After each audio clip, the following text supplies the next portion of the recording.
আরে খাইছে সাপ তো একটা না, সাপ কয়েকটা আছে ভাই, সাপ দু তিনটা আছে, সাপ দু তিনটা আছে এখানে। আরে সাপ আমরা দেখছি, এদের ভিডিও রেকর্ডিং হয়েছে। হ্যাঁ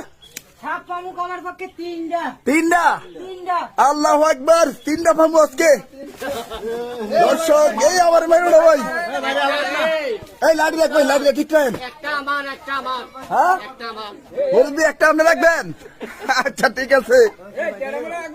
দর্শক আমরা আছি দাউদকান্দি উপজেলায়, দাউদকান্দি উপজেলা জুরানপুর বাজারের সাথেই নলচক। আচ্ছা দর্শক এই যে দেখেন ভিতরে কিন্তু এই যে ডিম, ভিতরে সাপ কিন্তু আমরা দেখছি। সাপ দেখছেন আপনি? হ্যাঁ আরে কি রে ভাই, সাপ তো কয়েকটা পামু, মিনিমাম তিনটা নাকি? আচ্ছা ঠিক আছে, মিনিমাম তিনটা আজকে সাপ। দর্শক মিনিমাম তিনটা আজকে দুপা ছুটে এলাম।